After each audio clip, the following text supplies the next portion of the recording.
ഒരിക്കൽ വസിഷ്ഠ മഹർഷിയുടെ നന്ദിനിയെന്ന പശുവിനെ അഷ്ടവസുക്കൾ മോഷ്ടിക്കാൻ ശ്രമിക്കുന്നു. ഇത്രിഞ്ഞ മഹർഷി അവരെ മനുഷ്യരായി ജനിക്കാൻ ശപിക്കുന്നു. എങ്കിലും മോഷണത്തിനു നേതൃത്വം കൊടുത്ത പ്രഭാസനെന്ന വസുവൊഴിച്ച് മറ്റെല്ലാവരും ജനിച്ചയുടനെ മരിച്ച് ശാപമുക്തരാകുമെന്നും പ്രഭാസൻ ഭൂമിയിൽ ദീർഘകാലം ജീവിക്കുമെന്നും മഹർഷി ശാപമോക്ഷം നൽകുന്നു. അങ്ങനെ പ്രഭാസനെന്ന വസുവാണ് ഭീഷ്മരായി ജനിക്കുന്നത്. ഒരിക്കൽ കുരുവംശരാജാവായ ശന്തനു ഗംഗാനദിയുടെ തീരത്ത് നിൽക്കുന്ന സുന്ദരിയായ യുവതിയെ കണ്ട് പ്രണയതരളിതനാകുകയും അവരോട് വിവാഹാഭ്യർത്ഥന നടത്തുകയും ചെയ്തു. ആ യുവതി മനുഷ്യരൂപം പൂണ്ട ഗംഗാദേവിയായിരുന്നു.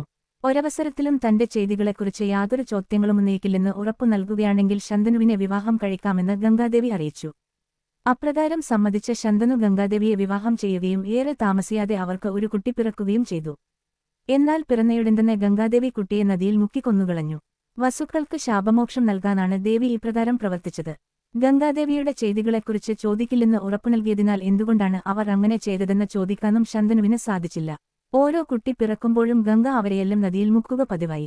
അങ്ങനെ 8ാമത്തെ പുത്രന് ജന്മം നൽകിയപ്പോൾ അവനെയും ഗംഗാദേവി നദിയിൽ മുക്കാൻ തുനിഞ്ഞു. അക്ഷമനായ ശന്തനു ഗംഗാദേവിയെ തടഞ്ഞ് എന്തുകൊണ്ടാണ് കുട്ടികളെ നദിയിൽ മുക്കിക്കൊല്ലുന്നതെന്ന് ആരാഞ്ഞു. ശപഥം തെറ്റിച്ച മഹാരാജാവിനെ ഉപേക്ഷിച്ച് പുത്രനെയും കൊണ്ട് ഗംഗ പോകുകയും ചെയ്തതു. പോകുമ്പോൾ മകൻ യുവാവാകുമ്പോൾ അവനെ തിരിച്ചേൽപ്പിക്കാമെന്ന് ഗംഗാദേവി രാജാവിന് ഉറപ്പുകൊടുത്തു.